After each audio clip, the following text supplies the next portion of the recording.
ഓം ശാന്തി 14-12-2024 പ്രഭാതമുരളി.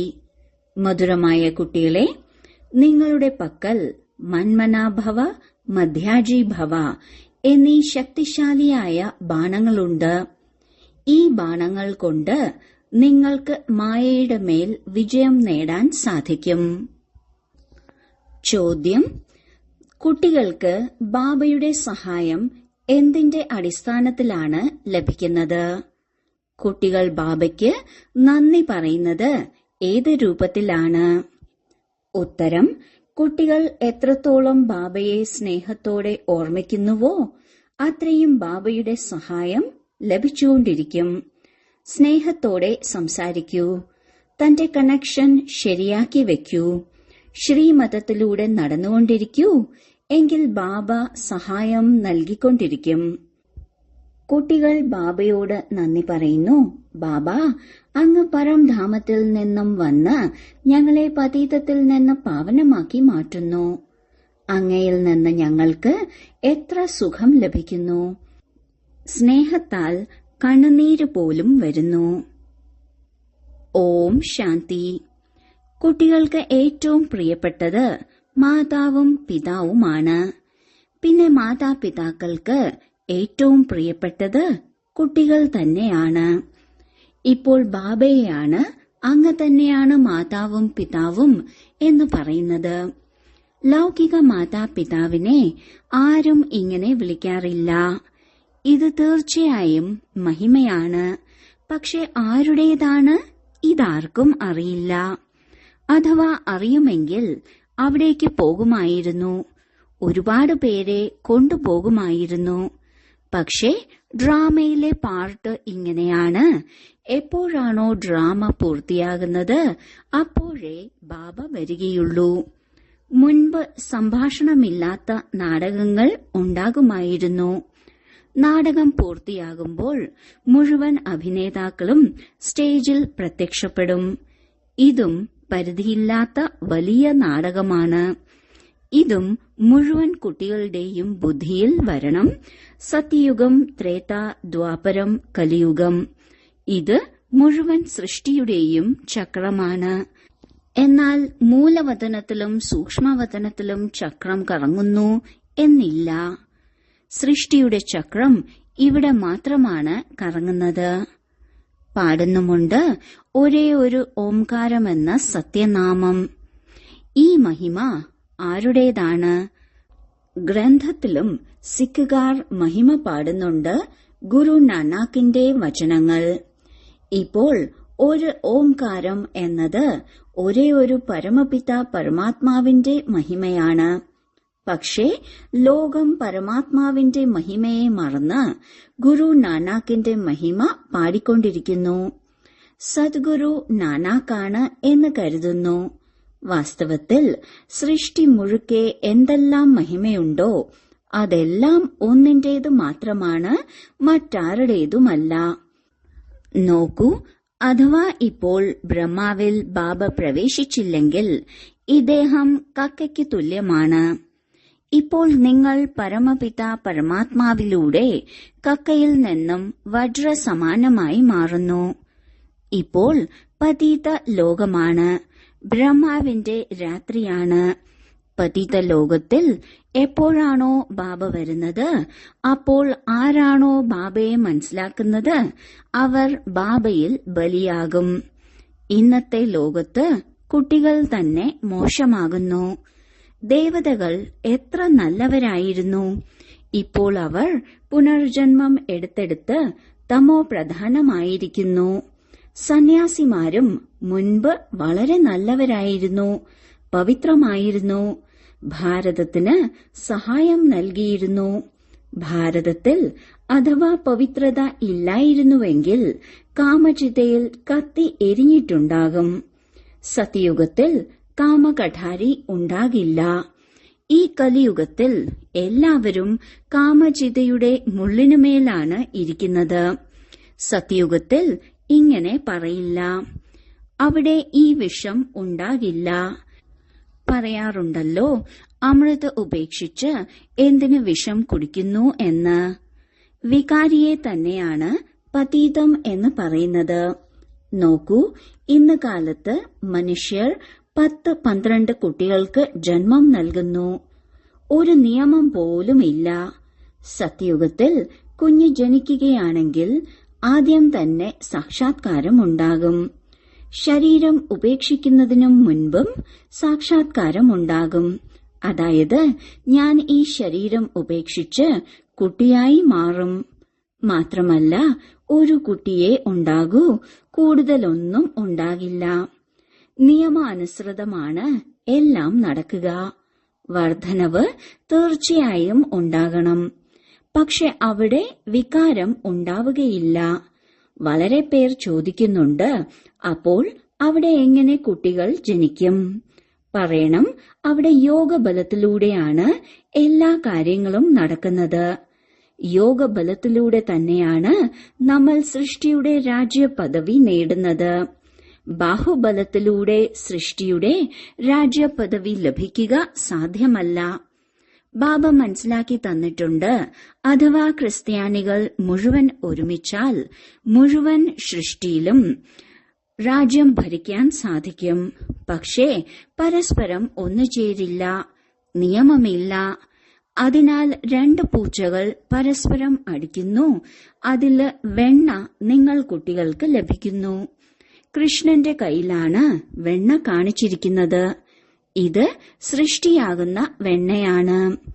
പരിധിയില്ലാത്ത ബാബ പറയുന്നു, ശാസ്ത്രങ്ങളിൽ പാടപ്പെട്ടിരിക്കുന്നത് ഈ യോഗബലത്തിന്റെ യുദ്ധത്തെക്കുറിച്ചാണ്, അല്ലാതെ ബാഹുബലത്തിന്റെ യുദ്ധത്തെക്കുറിച്ചല്ല. അവർ പിന്നീട് ഹിംസയുടെ യുദ്ധം ശാസ്ത്രങ്ങളിൽ കാണിച്ചു. അതുമായി നമുക്ക് ഒരു ബന്ധവുമില്ല. പാണ്ഡവരും കൗരവരും തമ്മിലുള്ള യുദ്ധമല്ല. ഈ അനേക ധർമ്മങ്ങൾ 5000 വർഷങ്ങൾക്ക് മുൻപും ഉണ്ടായിരുന്നു. അതെല്ലാം പരസ്പരം അടിച്ച് നശിച്ചുപോയി. പാണ്ഡവർ ദേവീ ദേവതാ ധർമ്മത്തിന്റെ സ്ഥാപന ചെയ്തു. ഇതാണ് യോഗബലം. ഇതിലൂടെയാണ് സൃഷ്ടിയുടെ രാജ്യപദവി ലഭിക്കുന്നത്. മായാജീത്തും ജഗത് ജീത്തുമായി മാറുന്നു. സത്യയുഗത്തിൽ മായാരാവണൻ ഉണ്ടാകില്ല. അവിടെ രാവണന്റെ രൂപമുണ്ടാക്കി കത്തിക്കുകയൊന്നുമില്ല. രൂപങ്ങൾ എങ്ങനെയെല്ലാമാണ് ഉണ്ടാക്കുന്നത്? ഇങ്ങനെ ഒരു അസുരനും ഉണ്ടാകില്ല. ഇതും മനസ്സിലാക്കുന്നില്ല. 5 വികാരം സ്ത്രീയിലെയും 5 വികാരം പുരുഷനിലേതുമാണെന്ന്. അതിനെ ഒരുമിച്ചാണ് 10 തലയുള്ള രാവണനെ ഉണ്ടാക്കുന്നത്. വിഷ്ണുവിനും 4 ഭുജങ്ങൾ കാണിച്ചിരിക്കുന്നു. മനുഷ്യൻ ഈ സാധാരണമായ കാര്യം പോലും മനസ്സിലാക്കുന്നില്ല. വലിയ രാവണനെ ഉണ്ടാക്കി കത്തിക്കുന്നു. അതിസ്നേഹിയായ കുട്ടികൾക്ക് ഇപ്പോൾ പരിധിയില്ലാത്ത അച്ഛൻ മനസ്സിലാക്കി തരികയാണ്. അച്ഛന് മക്കളോട് എപ്പോഴും നമ്പർ വൈസാകും പ്രിയമുണ്ടാകുക. ചിലർ അതിസ്നേഹികളായിരിക്കും, ചിലർ കുറച്ച് പ്രിയപ്പെട്ടവരായിരിക്കും. എത്ര ഓമനയായ കുട്ടിയാണോ അത്രയും സ്നേഹമുണ്ടാകും. ഇവിടെയും ആരാണോ സേവനത്തിൽ തൽപരരായിരിക്കുന്നത്, ദയാഹൃദയരായിരിക്കുന്നത്, അവരാണ് സ്നേഹിയായി തോന്നുന്നത്. ഭക്തിമാർഗത്തിൽ ദയ യാചിക്കാറുണ്ടല്ലോ, ഭഗവാനെ ദയ കാണിക്കൂ, എന്നിൽ കൃപ കാണിക്കൂ. പക്ഷേ ഡ്രാമയെ ആർക്കും അറിയില്ല.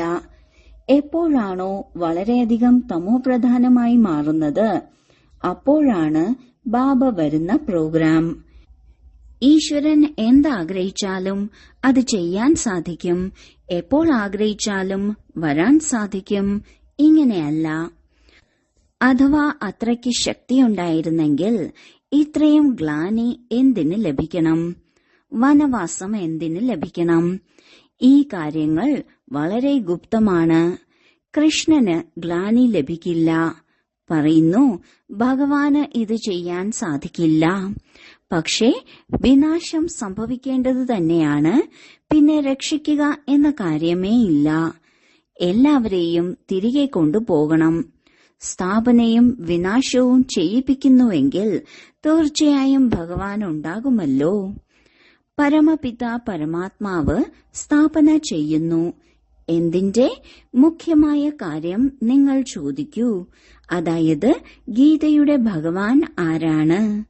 മുഴുവൻ ലോകവും ഇതിൽ ആശയക്കുഴപ്പത്തിലാണ്. അവർ മനുഷ്യരുടെ പേര് ഇട്ടിരിക്കുകയാണ്.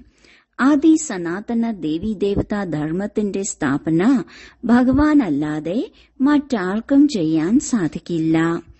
പിന്നെ നിങ്ങൾക്ക് എങ്ങനെ പറയാൻ സാധിക്കും കൃഷ്ണൻ ഗീതയുടെ ഭഗവാനാണെന്ന്? വിനാശവും സ്ഥാപനയും ചെയ്യിപ്പിക്കുക ആരുടെ ജോലിയാണ്?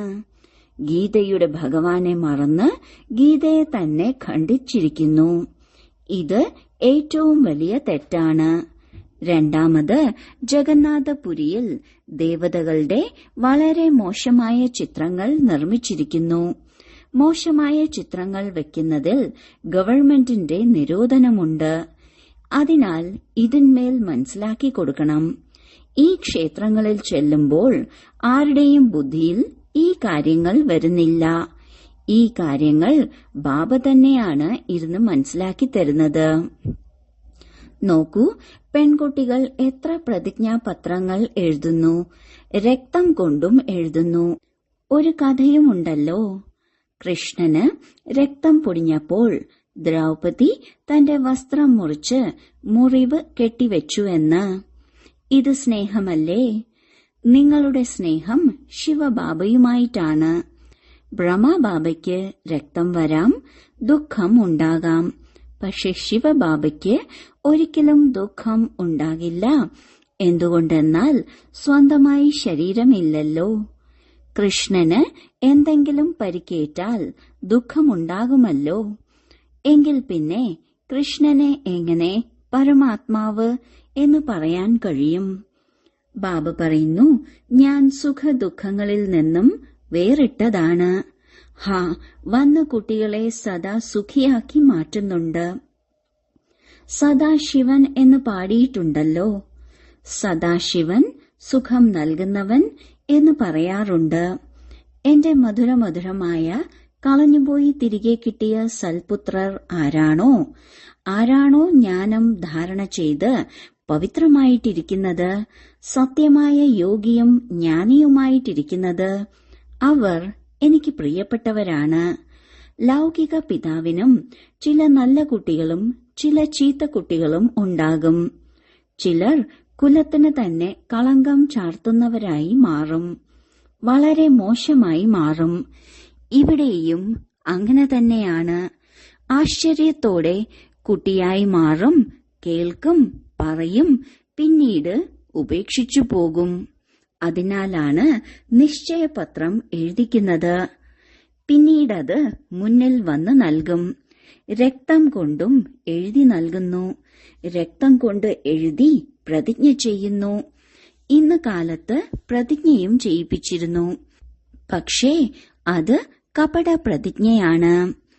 ഈശ്വരനെ എല്ലാ രീതിയും അറിയുക, അർത്ഥം ഇവരും ഈശ്വരനാണ്, ഞാനും ഈശ്വരനാണ് എന്ന് പ്രതിജ്ഞ ചെയ്യുന്നു. ബാബ പറയുന്നു, ഇപ്പോൾ നിങ്ങൾ പ്രാക്ടിക്കലായി എല്ലാ രീതിയിലും അറിയുന്നു. ബാബ ഈ കണ്ണുകളാകുന്ന ജനലുകളിലൂടെ നോക്കുകയാണ്.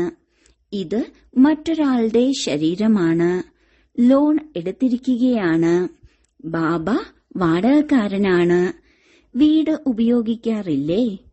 അതിനാൽ ബാബ പറയുന്നു, ഞാൻ ഈ ശരീരം കാര്യത്തിൽ ഉപയോഗിക്കുന്നു. ബാബ ഈ ജനലുകളിലൂടെ നോക്കുന്നു. അടുത്ത് ഹാജരാണ്. ആത്മാവ് തീർച്ചയായും കർമ്മേന്ദ്രിയങ്ങളിലൂടെ കാര്യം ചെയ്യുമല്ലോ. ഞാൻ വന്നിരിക്കുകയാണ്, അതിനാൽ തീർച്ചയായും കേൾപ്പിക്കുമല്ലോ. കർമ്മേന്ദ്രിയങ്ങൾ ഉപയോഗിക്കുകയാണെങ്കിൽ തീർച്ചയായും വാടകയും കൊടുക്കേണ്ടതായി വരും. നിങ്ങൾ കുട്ടികൾ ഈ സമയത്ത് നരകം സ്വർഗമാക്കി മാറ്റുന്നവരാണ്. നിങ്ങൾ വെളിച്ചം നൽകുന്നവരാണ്, ഉണർത്തുന്നവരാണ്. ബാക്കിയെല്ലാവരും കുംഭകർണ നിദ്രയിലാണ്. നിങ്ങൾ മാതാക്കൾ ഉണർത്തുന്നു, സ്വർഗത്തിന്റെ അധികാരിയാക്കി മാറ്റുന്നു. ഇതിൽ ഭൂരിപക്ഷം മാതാക്കളാണ്. ഇതിനാലാണ് വന്ദേ മാതരം എന്ന് പറയുന്നത്. ഭീഷ്മ പിതാമഹൻ മുതലായവരിലും ബാണമെയ്തത് നിങ്ങളാണ്. മന്മനാഭവ മധ്യാജീഭവ, ഈ ബാണങ്ങൾ എത്ര സഹജമാണ്. ഈ ബാണങ്ങളിലൂടെ നിങ്ങൾ മായയുടെ മേലും വിജയം നേടുന്നു. നിങ്ങൾക്ക് ഒരു ബാബയുടെ ഓർമ്മയിൽ ഒരാളുടെ ശ്രീമതം അനുസരിച്ച് നടക്കണം. ബാബ നിങ്ങളെ ഇങ്ങനെയുള്ള ശ്രേഷ്ഠ കർമ്മം പഠിപ്പിക്കുകയാണ്. അതിനാൽ 21 ജന്മങ്ങളിലേക്ക് ഒരിക്കലും കർമ്മത്തെക്കുറിച്ച് ഓർമ്മിച്ച് വേദനിക്കേണ്ടി വരില്ല. നിങ്ങൾ സദാ ആരോഗ്യവാനും സമ്പത്തിവാനുമായി മാറും. അനേക തവണ നിങ്ങൾ സ്വർഗത്തിന്റെ അധികാരിയായി മാറിയിട്ടുണ്ട്. രാജ്യം നേടി പിന്നീട് നഷ്ടപ്പെടുത്തി. നിങ്ങൾ ബ്രാഹ്മണകുലഭൂഷണർ തന്നെയാണ് ഹീറോയിന്റെ പാർട്ട് അഭിനയിക്കുന്നത്. ഡ്രാമയിലെ ഏറ്റവും ഉയർന്ന പാർട്ട് നിങ്ങൾ കുട്ടികളുടേതാണ്. എങ്കിൽ ഇത്രയും ഉയർന്നതാക്കി മാറ്റുന്ന ബാബയോട് വളരെയധികം സ്നേഹം ഉണ്ടായിരിക്കണം. ബാബ അങ്ങ് അത്ഭുതം തന്നെയാണ് ചെയ്യുന്നത്. മനസ്സിലുണ്ടായിരുന്നില്ല, ചിത്തത്തിലും ഉണ്ടായിരുന്നില്ല, ഞാൻ തന്നെയാണ് നാരായണനായി മാറുന്നത് എന്ന്. ഞങ്ങൾക്ക് അല്പം പോലും അറിയുമായിരുന്നില്ല. ബാബ പറയുന്നു, നിങ്ങൾ തന്നെയായിരുന്നു നാരായണൻ അല്ലെങ്കിൽ ലക്ഷ്മിയായിരുന്ന ദേവീ ദേവതകൾ. പിന്നീട് പുനർജന്മങ്ങൾ എടുത്തെടുത്താണ് അസുരനായി മാറിയത്. ഇപ്പോൾ വീണ്ടും പുരുഷാർത്ഥം ചെയ്ത് സമ്പത്ത് നേടൂ. ആര് എത്രത്തോളം പുരുഷാർത്ഥം ചെയ്യുന്നുവോ അത്രത്തോളം സാക്ഷാത്കാരം ഉണ്ടായിക്കൊണ്ടിരിക്കും. രാജയോഗം ഒരേയൊരു ബാബ തന്നെയാണ് പഠിപ്പിച്ചത്. സത്യമായ സഹജ രാജയോഗം നിങ്ങൾക്ക് ഇപ്പോൾ പഠിപ്പിക്കുവാൻ സാധിക്കും. നിങ്ങളുടെ കടമയാണ് ബാബയുടെ പരിചയം എല്ലാവർക്കും നൽകുക എന്നത്. എല്ലാവരും ദരിദ്രരായിരിക്കുന്നു. ഈ കാര്യങ്ങളും കൽപ്പം മുമ്പുണ്ടായിരുന്ന കോടിയിലും ചിലരെ മനസ്സിലാക്കൂ. ബാബ മനസ്സിലാക്കി തന്നിട്ടുണ്ട്. മുഴുവൻ ലോകത്തിലെയും വെച്ച് ഏറ്റവും വലിയ വിഡ്ഢികളെ കാണണമെങ്കിൽ ഇവിടെ നോക്കൂ. 21 ജന്മങ്ങളിലേക്കുള്ള സമ്പത്ത് നൽകുന്ന ബാബയെ പോലും ഉപേക്ഷിച്ചു പോകുന്നു. ഇതും ഡ്രാമയിലുള്ളതാണ്. ഇപ്പോൾ നിങ്ങൾ സ്വയം ഈശ്വരന്റെ സന്താനങ്ങളാണ്. പിന്നീട് ദേവത, ക്ഷത്രിയൻ, വൈശ്യൻ, ശൂദ്രൻ എന്നിവരുടെ സന്താനങ്ങളാകും. ഇപ്പോൾ ആസുരീയ സന്താനത്തിൽ നിന്നും ഈശ്വരന്റെ സന്താനമായി മാറിയിരിക്കുന്നു. ബാബ പരംധാമത്തിൽ നിന്നും വന്ന് പാവനമാക്കി മാറ്റുന്നുവെങ്കിൽ എത്ര നന്ദി പറയണം. ഭക്തിമാർഗത്തിലും നന്ദി പറഞ്ഞുകൊണ്ടിരിക്കുന്നു. ദുഃഖത്തിലായിരിക്കുമ്പോൾ നന്ദി പറയുമോ? ഇപ്പോൾ നിങ്ങൾക്ക് എത്ര സുഖം ലഭിക്കുന്നുവെങ്കിൽ എത്ര സ്നേഹമുണ്ടായിരിക്കണം. നമ്മൾ ബാബയോട് സ്നേഹത്തോടെ സംസാരിച്ചാൽ എന്തുകൊണ്ട് കേൾക്കില്ല? കണക്ഷൻ ഉണ്ടല്ലോ. രാത്രിയിൽ എഴുന്നേറ്റിരുന്ന് ബാബയോട് സംസാരിക്കണം. ബാബ തന്റെ അനുഭവം പറഞ്ഞു തരികയാണ്. ഞാൻ വളരെയധികം ഓർമ്മിക്കുന്നുണ്ട്. ബാബയുടെ ഓർമ്മയിൽ കണ്ണുനീരും വരും. ഞാൻ എന്തായിരുന്നു, ബാബ എന്താക്കി മാറ്റി. തതത്വം. നിങ്ങളും അതായി മാറുകയാണ്. യോഗത്തിലിരിക്കുന്നവർക്ക് ബാബ സഹായവും നൽകും. തനിയെ കണ്ണു തുറക്കും, കട്ടിൽ ഇളകും. ബാബ ഒരുപാട് പേരെ ഉണർത്തുന്നു. പരിധിയില്ലാത്ത ബാബ എത്ര ദയ കാണിക്കുന്നു. നിങ്ങൾ ഇവിടേക്ക് വന്നത് എന്തിനാണ്? പറയുന്നു, ബാബ ഭാവിയിൽ ഞാൻ ശ്രീനാരായണനെ വരിക്കുന്നതിനുള്ള പഠിപ്പ് നേടാനായി വന്നതാണ്. അല്ലെങ്കിൽ ലക്ഷ്മിയെ വരിക്കുന്നതിനായി ഈ പരീക്ഷ പാസ്സാവുകയാണ്. എത്ര അത്ഭുതകരമായ സ്കൂളാണ്! എത്ര അത്ഭുതകരമായ കാര്യങ്ങളാണ്! വലുതിലും വലിയ യൂണിവേഴ്സിറ്റിയാണ്. പക്ഷേ ഈശ്വരീയ വിശ്വവിദ്യാലയം എന്ന് പേര് വയ്ക്കാൻ അനുവദിക്കുന്നില്ല. ഒരു ദിവസം തീർച്ചയായും അംഗീകരിക്കും. വന്നുകൊണ്ടിരിക്കും. എത്ര വലിയ യൂണിവേഴ്സിറ്റിയാണ് എന്ന് പറയും. ബാബയാണെങ്കിൽ നിങ്ങളെ തന്റെ നയനങ്ങളിൽ ഇരുത്തിയാണ് പഠിപ്പിക്കുന്നത്. പറയുന്നു, നിങ്ങളെ സ്വർഗത്തിൽ എത്തിക്കും. എങ്കിൽ ഇങ്ങനെയുള്ള ബാബയോട് എത്ര സംസാരിക്കണം. പിന്നീട് ബാബ വളരെയധികം സഹായിക്കും. ആരുടെ തൊണ്ടയാണോ അടഞ്ഞിരിക്കുന്നത് അവരുടെ പൂട്ട് തുറക്കപ്പെടും. രാത്രിയിൽ ഓർമ്മിക്കുന്നതിലൂടെ വളരെ രസമുണ്ടാകും. അമൃതവേളയിൽ താൻ എങ്ങനെയാണ് സംസാരിക്കുന്നത് എന്ന് ബാബ തന്റെ അനുഭവം കേൾപ്പിക്കുകയാണ്. ബാബ കുട്ടികൾക്ക് മനസ്സിലാക്കി തരികയാണ്, വളരെ ശ്രദ്ധയോടെ ഇരിക്കണം. കുലത്തെ കളങ്കപ്പെടുത്തരുത്. 5 വികാരങ്ങൾ ദാനം നൽകിയിട്ട് പിന്നെ തിരിച്ചെടുക്കരുത്.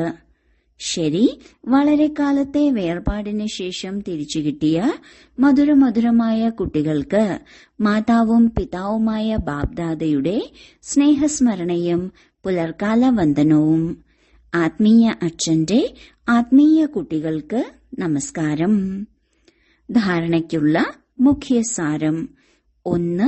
ബാബയ്ക്ക് പ്രിയപ്പെട്ടവരായി മാറുന്നതിനായി ദയാഹൃദയരായി മാറി സേവനത്തിൽ തൽപരരായിരിക്കണം. സൽപുത്രനും ആജ്ഞാകാരിയുമായി മാറി സത്യമായ യോഗിയും ജ്ഞാനിയും ആവണം. 2. അമൃതവേളയിൽ ഉണർന്ന് ബാബയോട് വളരെ മധുരമധുരമായി സംസാരിക്കണം. ബാബയോട് നന്ദി പറയണം. ബാബയുടെ സഹായത്തിന്റെ അനുഭവം ചെയ്യുന്നതിനായി അതിസ്നേഹിയായ ബാബയെ വളരെ സ്നേഹത്തോടെ ഓർമ്മിക്കണം. വരദാനം: സദാ ഉണർവിലും ഉത്സാഹത്തിലുമിരുന്ന് മനസ്സുകൊണ്ട് സന്തോഷത്തിന്റെ ഗീതം പാടുന്ന അവിനാശിയായ ഭാഗ്യശാലി ആത്മാവായി ഭവിക്കട്ടെ. താങ്കൾ സൗഭാഗ്യശാലി കുട്ടികൾ അവിനാശി വിധിയിലൂടെ അവിനാശി സിദ്ധികൾ പ്രാപ്തമാക്കുന്നു. അവരുടെ മനസ്സിൽ നിന്ന് സദാ ആഹാ ആഹാ എന്ന സന്തോഷത്തിന്റെ ഗീതം മുഴങ്ങിക്കൊണ്ടിരിക്കുന്നു. ആഹാ ബാബാ, ആഹാ എന്റെ ഭാഗ്യം, ആഹാ മധുരമായ പരിവാരം, ആഹാ ശ്രേഷ്ഠ സംഗമയുഗത്തിലെ സുവർണ സമയം. ഓരോ കർമ്മവും ആഹാ ആണ്. അതിനാൽ താങ്കൾ അവിനാശി ഭാഗ്യശാലിയാണ്. താങ്കളുടെ മനസ്സിൽ ഒരിക്കലും എന്തുകൊണ്ട് എന്നത് വരാൻ സാധിക്കില്ല. എന്തുകൊണ്ട്, അതായത് വൈ എന്നതിനു പകരം ആഹാ ആഹാ. ഐ അതായത് ഞാൻ എന്നതിനു പകരം ബാബാ ബാബാ എന്ന വാക്കും വരണം. സ്ലോഗൻ: എന്താണോ സങ്കൽപ്പിക്കുന്നത് അതിൽ അവിനാശി ഗവൺമെന്റിന്റെ മുദ്ര പതിയുകയാണെങ്കിൽ ദൃഢതയോടെ ഇരിക്കും. ഓം ശാന്തി.